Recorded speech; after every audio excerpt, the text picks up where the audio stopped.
그가 있는 곳이 영광스럽게 될 것이다. 오늘 설교의 제목은 그가 있는 곳이 영광스럽게 될 것이다 라는 제목으로 말씀을 나누도록 하겠습니다.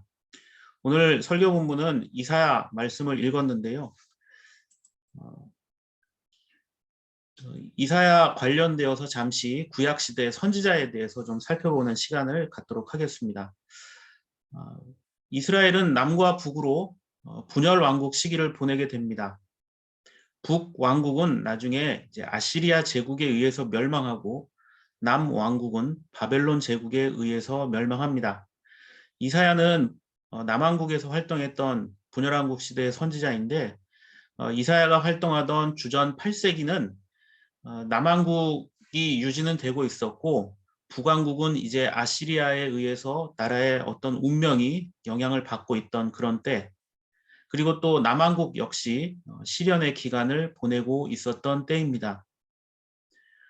자, 당시 남왕국의 위치를 보면 남유다 왕국이 이렇게 되어 있고요.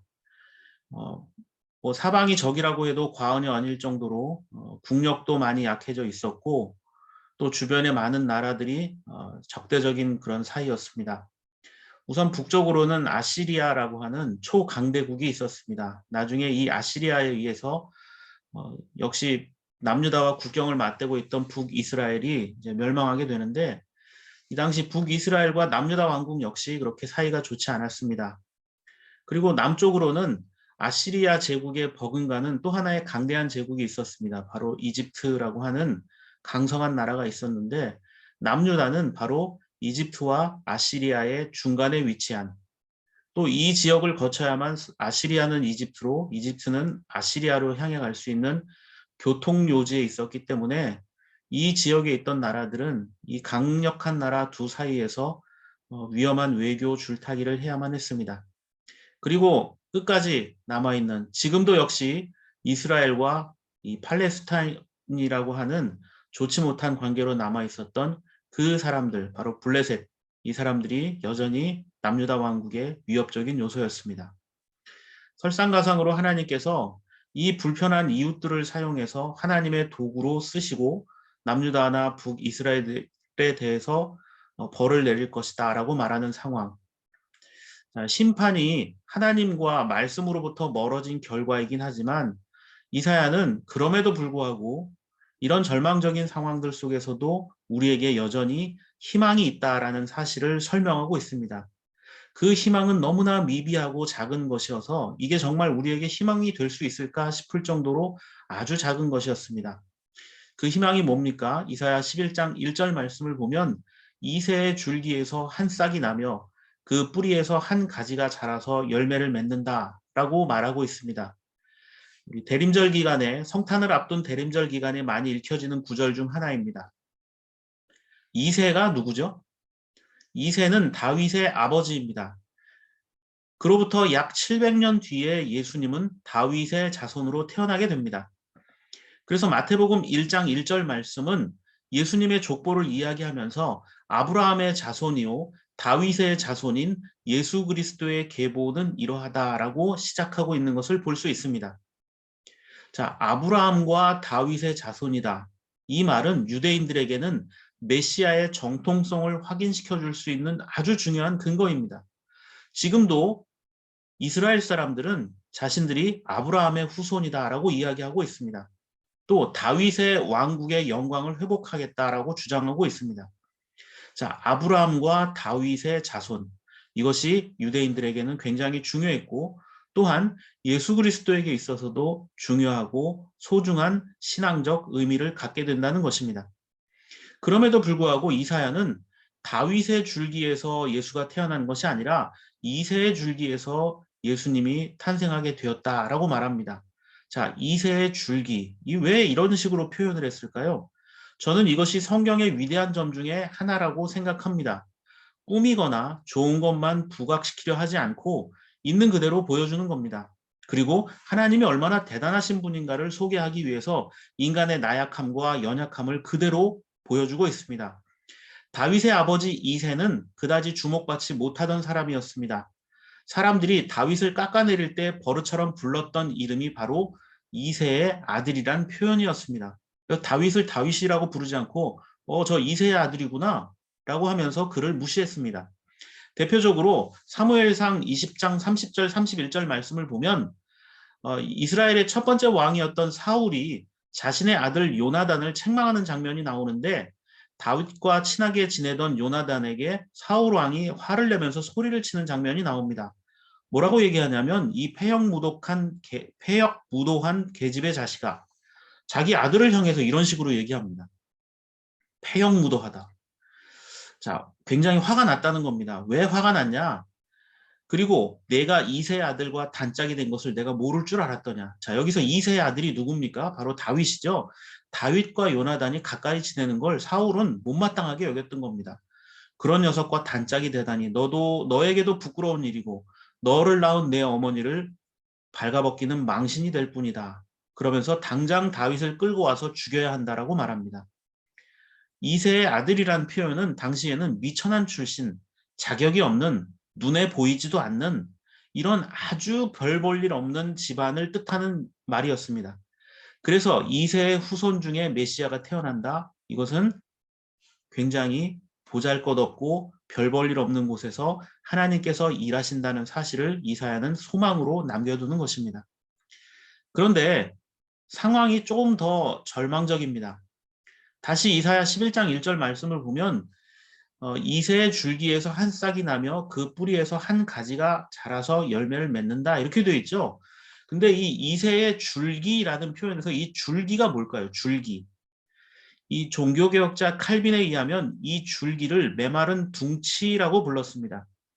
1절에 사용된 줄기라는 말을 히브리어로는 깨자으라고 하는데 이 깨자으라는 단어는 언젠가 다시 또 조건이 맞으면 싹이 자랄 수 있는 곁가지가 아니라 아예 나무를 자르고 난 다음에 이거 죽이기 위해서 잘라버린 다음에 말라버린 나무의 밑동, 즉 구루터기란 뜻입니다.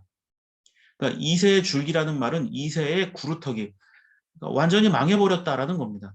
거기 이 나무를 잘라낸 밑둥이 말라버렸다는 건 죽었다, 소망이 없다라는 뜻도 되는데 이 칼빈이 이사야 부분을 해석을 하면서 뭐라고 얘기했냐면 당시 이세라는 사람의 가문이 얼마나 몰락했던지 농사꾼이었을 뿐이다. 비천한 농사꾼이었을 뿐이고 남들보다 뛰어난 점도 전혀 없었다. 이렇게 말합니다. 그러니까 다윗의 아버지였던 이세는 뭐 요즘 말로 흙수저가 아니라 그냥 수저도 없는 그런 사람이었다는 겁니다.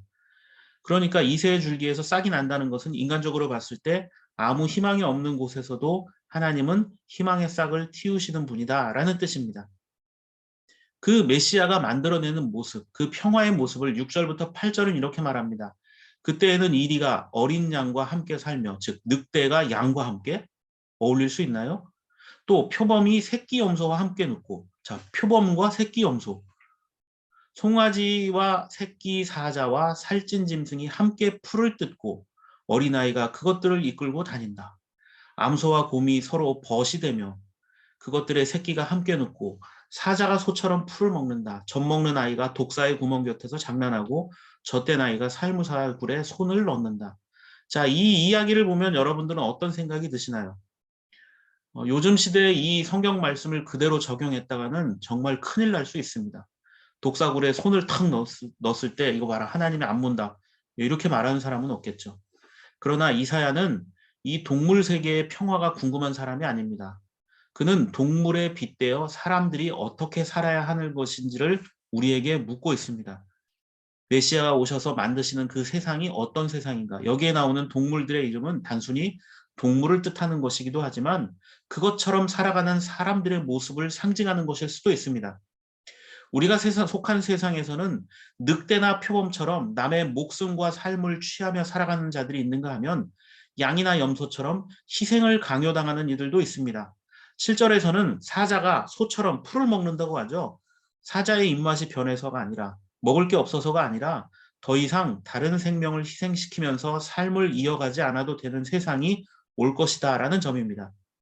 이사야는 말라버린 구루터기 같은 세상 속에서도 평화로운 나눔과 공존이 하나님의 뜻이다라고 설명하고 있습니다. 사자가 소처럼 풀을 먹는다. 이 말을 조금 더 이해하기 쉽게 하기 위해서 제가 책 하나를 소개해 드리겠습니다. 한한상 박사가 쓴 예수 없는 예수교회라는 책인데요. 이 책에서 저자는 예루살렘, 이스라엘의 수도인 예루살렘의 홀로코스트 박물관을 견학할 기회가 있었다고 합니다. 이 홀로코스트라는 것은 집단 학살을 의미하는 말인데 2차 세계대전 당시 독일에 의해서 자행된 유대인들의 학살, 그 학살의 기록들을 고스란히 남겨서 잊지 말자라고 세워준 그 박물관입니다.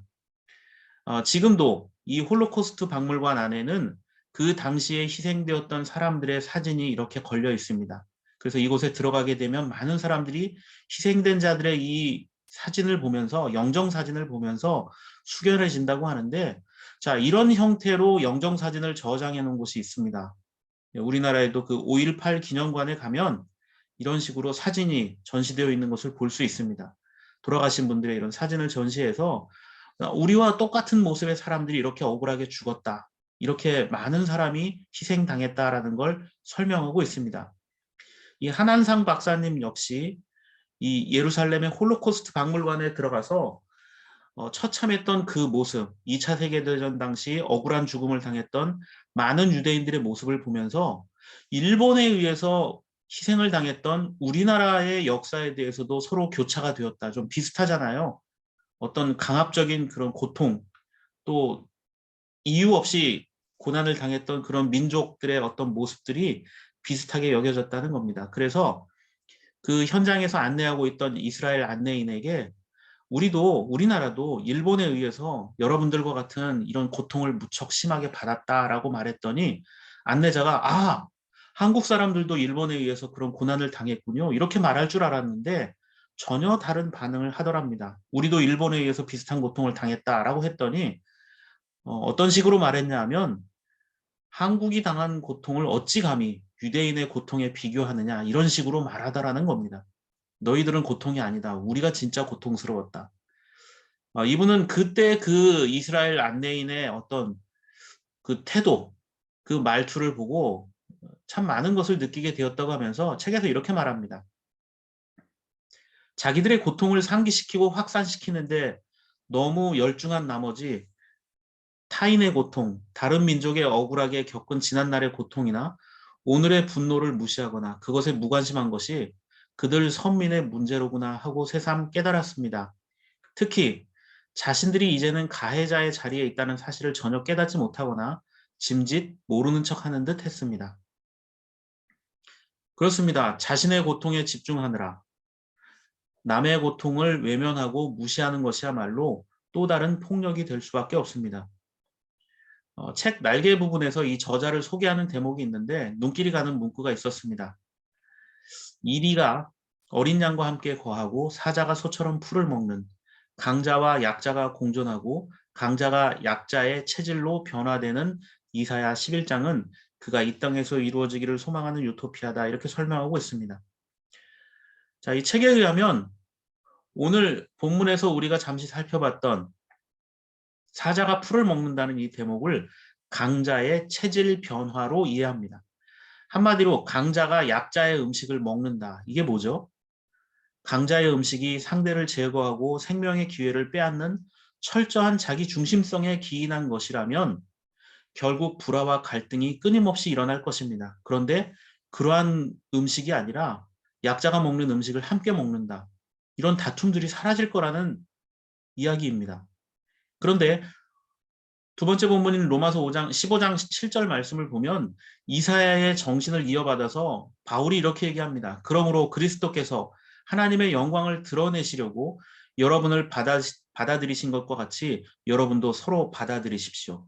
자, 바울은 이사야가 사자가 풀을 먹는다. 그분이 오시면 그 메시아가 오시면 사자가 풀을 먹게 될 것이다. 이렇게 체질이 변화될 것이다라는 이 말을 뭐라고 비슷하게 풀어냈냐 하면 서로 받아들이십시오라고 해석합니다. 바울이 세웠던 로마 교회에는 유대 출신과 유대 출신이 아닌 사람들이 함께 있었습니다. 처음엔 문제가 없었지만 옛 유대 율법에 이끌린 유대 출신들로 인해서 균열이 가기 시작했어요. 예수님을 믿는 것도 좋지만 믿음으로만 구원을 얻을 수 있을까 하는 의심을 갖기 시작한 겁니다. 그래서 율법도 준수해야 되는 거 아니야? 우리 조상들의 그 수천 년의 전통 그거 무시해서는 안 될 텐데 라고 생각했다는 겁니다. 그래서 그들은 슬그머니 율법도 지켜야 된다. 예수 믿는 것도 좋지만 예전 우리가 하던 것도 좀 해야 한다. 이렇게 주장하는 자들이 나왔고 그것으로 인해서 교회가 분열이 일어나기 시작했습니다. 그리고 알 수 없는 유대인들만의 종교적 우월감을 갖게 되었다는 겁니다. 우린 예전부터 이걸 알고 있었어 하면서 이제 막 예수를 믿기 시작했던 이방 출신의 사람들에게 가르치려 하고 군림하려 했던 겁니다. 그러자 유대인 출신이 아닌 사람들이 불만을 품기 시작했습니다. 그런 상황에서 바울이 편지를 쓴 겁니다. 서로 그렇게 다투어서는 안 됩니다. 그러면서 서로 받아들이라. 이 서로 받아들이라라는 말을 이 프로슬람바노라고 쓰는데요. 본래 함께 음식을 먹는다라는 뜻입니다. 오늘 첫 번째 본문인 이사야서 11장 6절에서 8절에도 보면 그 뭐 사자가 풀을 먹고 소와 함께 같이 먹는다 이런 표현들이 나오잖아요. 자, 함께 음식을 먹는다. 이것이 서로 받아들인다. 그래서 함께 눕고 함께 풀을 뜯는다고 할 때 그 이사야의 말씀과 바울의 말은 같은 맥락입니다. 함께 음식을 먹기 위해서 필요한 게 뭡니까? 타인을 위해서 내 것을 나눌 수 있는 마음이 필요합니다. 그런데 인간에게서 이런 나눔을 찾아볼 수 있을까요? 인터넷에 공정한 룰이 필요한 이유라는 글이 있어서 보면서 참 재밌다라고 생각을 했습니다. 내용이 뭐냐면 먹을 것 때문에 싸우는 아이들에게 첫째가 빵을 자르고 둘째가 먼저 선택하라 이렇게 룰을 제시했더니 첫째가 심혈을 기울여서 정확히 반으로 빵을 자르더라라는 겁니다. 자, 인간은 자기 중심적이고 공정하지 않습니다. 굉장히 편견도 많고 그걸 해소하지도 않습니다. 그러니까 규칙을 정확하게 잘 만들어주지 않으면 인간은 다툴 수밖에 없습니다. 이게 어쩌면 현실적인 우리들의 모습인지도 모릅니다. 그러나 바울은 로마서 15장 12절 13절에서 우리에게 이 세상의 방식이 아니라 또 다른 제3의 길이 있다는 사실을 제안합니다. 그리고 이사야가 말하기를 이새의 뿌리에서 싹이 나서 이방 사람을 다스릴 이가 일어날 것이니 이방 사람은 그에게 소망을 둘 것이다 하였습니다. 소망을 주신 하나님께서 믿음에서 오는 모든 기쁨과 평화를 여러분에게 충만하게 주셔서 성령의 능력으로 소망이 여러분에게 차고 넘치기를 바랍니다. 우리가 예배 마칠 때 항상 나누는 이 축복의 말씀, 이새의 뿌리에서 나오는 메시아는 특정한 민족과 종교만을 위한 구원자가 아닙니다. 우리가 희망을 걸어야 할 것은 인간의 선함이나 의지가 아니라 바로 하나님의 은총과 능력에 근거한 소망이어야 합니다. 제3본문 마태복음 3장 1절과 2절에서 세례 요한이 이렇게 말합니다. 그 무렵에 세례자 요한이 나타나서 유대 광야에서 선포하여 말하기를 회개하여라 하늘나라가 가까이 왔다 하였다 이렇게 되어 있습니다. 자, 세례자 요한이 어디에서 선포했죠? 광야에서 선포했다 이렇게 되어 있습니다. 히브리어로 광야는 미드바르입니다. 미드바르. 그래서 구약의 민수기를 빼 미드바르 이렇게 얘기하는데 이 말은 뭐냐면 민수기 뭐 사람을 머릿수를 셌다 해서 민수기가 아니라 빼 미드바르라는 이 히브리어 말은 광야에서라는 뜻입니다. 그래서 민수기는 이 들판에 이집트를 나온 백성들이 다니면서 어떤 일들을 경험하는지를 쫙 기록을 하고 있어요. 그래서 빼 미드바르. 그리고 이 미드바르라는 말에서 다바르라는 말이 유래가 되었는데 이 다바르는 말씀 이런 뜻입니다. 그리고 이 미드바르라는 말에서 또 다른 말 디바르라는 말이 나왔습니다. 지성소입니다. 자, 마태가 이 광야의 세례자 요한이 나타나서 하나님 말씀을 선포했다 이렇게 되어 있는데 이것 자체가 어떤 의미냐면요. 이 광야는 유대인들에게 결코 잊혀진 곳이 아니라는 겁니다. 광야에서 하나님의 말씀이 그리고 광야에서 성소를 세웠던 경험이 있는 자들이 바로 유대인들이었습니다. 마태는 신앙인들이야말로 아무런 소망도 생명력도 찾아볼 수 없는 이새의 줄기와 같은 또 세례자 요한이 선포했던 이 광야와 같은 절망의 끝이라 여겨지는 극악한 상황들 속에서도 하나님의 거룩한 희망을 찾고 그것을 말하는 자들이 되어야 함을 선포합니다. 그리고 그런 광야에서 세례자 요한은 하나님 나라가 가까이 왔다라고 말합니다. 많은 교회들이 전통적으로 하늘나라 또는 하나님 나라와 천국에 대한 개념을 죽어서 가는 사후 세상 정도로 이해했을지는 모릅니다. 그러나 성경이 말하는 하늘나라는 죽어서 가는 곳이 아니라 바로 지금 현재 우리들이 살아가고 있는 삶과 밀착되어 있다는 것입니다. 한재호 교수가 쓴 그리스도의 속죄의 완전성이라는 책이 있는데요. 이 책에서 조지 레드라고 하는 미국의 신학자 말을 인용해서 하나님 나라에 대한 개념을 이렇게 설명하고 있습니다. 사람이 씨를 뿌리긴 하지만 결실은 하나님만이 아신다는 사실.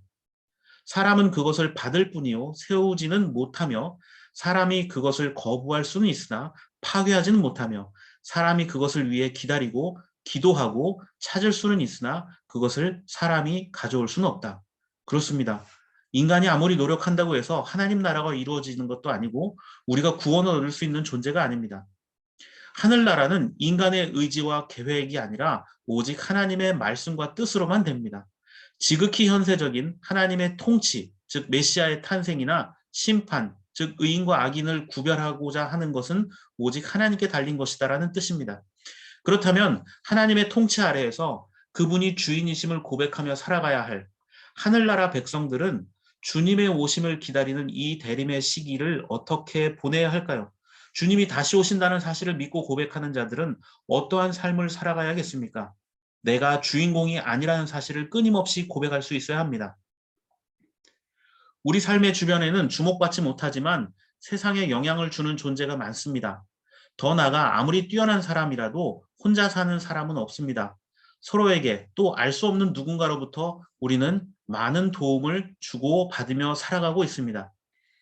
피아노를 연주할 때 악보를 넘겨주는 사람을 페이지 터너라고 부릅니다. 말 그대로 종이를 넘기는 사람이죠. 페이지를 넘기는 사람. 자, 이 사람들은 연주자가 돋보이도록 해야 하기 때문에 자신이 드러나면 안 됩니다.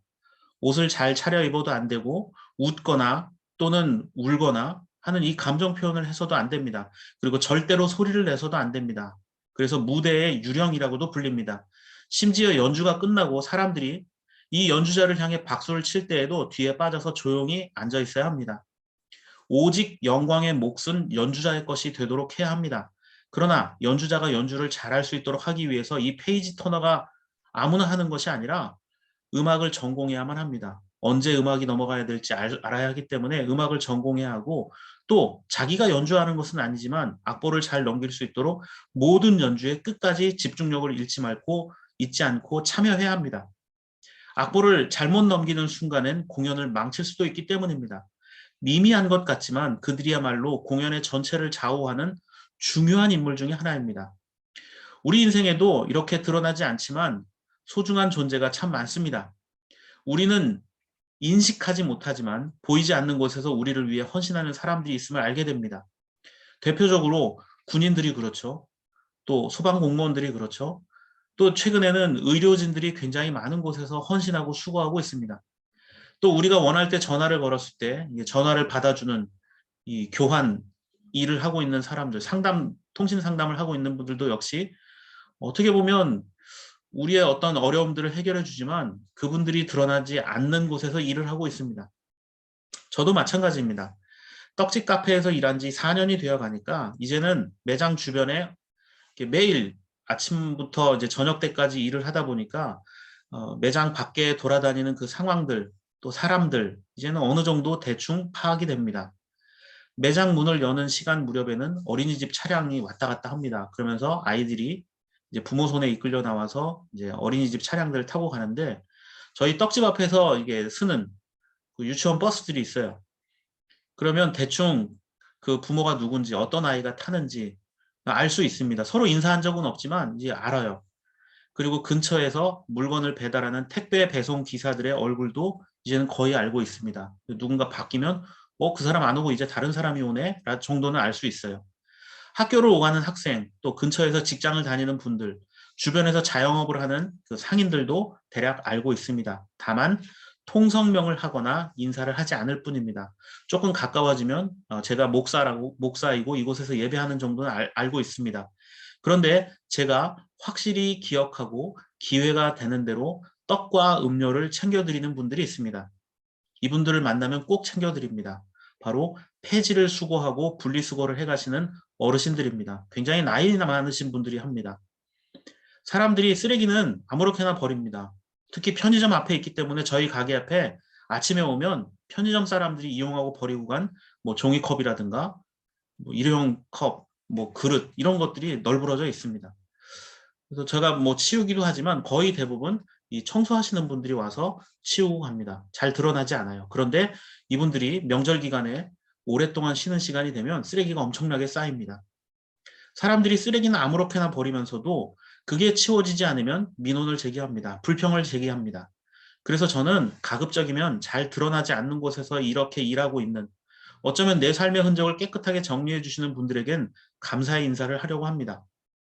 이처럼 소소하지만 소중한 존재가 우리 주변에 많습니다. 우리는 인지하지 못하지만 많은 곳에서 우리를 위해 헌신하는 사람들이 있음을 알게 됩니다. 화려하지도 주목받지도 못하지만 자신의 자리에서 최선을 다하는 사람들 때문에 여전히 우리가 사는 세상은 살아갈 수 있는 곳이 되는 게 아닌가라는 생각을 해보게 됩니다. 저는 광야 같은 세상 속에서 살아가는 신앙인들의 삶이야말로 이러해야 한다고 봅니다. 비록 페이지 터너와 같고 또 드러나지 않는 곳에서 무언가를 타인들을 위해서 무언가 치워야 하고 정리해야 하는 것처럼 살아갈 수도 있습니다. 그동안 이 땅의 많은 교회들이 페이지 터너처럼 묵묵히 주님의 길을 따라왔었습니다. 그러나 요즘 들어서 더욱더 교회가 자꾸 부각되는 일들이 너무 많습니다. 세상의 조명과 박수갈채에 연연하는 것이 아닌가라는 생각도 해보게 됩니다. 이사야 11장 6절과 8절 말씀을 다시 보시면 이렇게 돼 있죠. 사람들은 사자가 소처럼 풀을 먹는 세상이 올 거다. 그런 평화의 시대가 올 것이다. 국회의원을 잘 뽑고 시장을 잘 뽑고 대통령을 잘 뽑으면 그런 세상이 만들어질 것이다. 라고 이야기합니다. 그런데 그건 착각입니다. 그것은 자신의 체질 변화나 사람을 대하는 태도의 변화가 없이는 결코 이루어질 수 없는 세상입니다. 무엇보다도 하나님께서 만드시지 않으면 될 수도 없는 곳이라는 겁니다. 세상의 성공이 하나님의 복이다 이렇게 말하면서도 자신을 도왔던 이들에 대한 감사를 잊고 사는 것은 아니었을까? 누군가의 희생을 당연한 것으로 여기며 살고 있지는 않은가 돌아보아야 합니다. 오늘이 지나면 이제 대림절은 다음 이제 주일 19일이면 이제 끝이 나고 25일 토요일이면 성탄이 됩니다. 시간이 빨리 지나갔어요. 대림절은 한 달 4주 동안 이어지지만 벌써 3주 차를 보내게 됐습니다. 그리고 무엇보다도 2021년이 이렇게 지나가게 되었습니다. 이 마지막 대림절 한 주간, 그리고 2021년 12월 달력이 다 넘어가기 전에 나는 어떠한 삶을 살고 있는가? 나는 주님을 어떻게 섬기고 있는가? 내가 살고 있는 그곳이, 내가 이웃과 함께 살아가는 그 자리가 주님이 계시는 영광스러운 곳이라는 사실을 고백하며 살아가는 저와 여러분들의 삶의 모습이 되기를 바랍니다.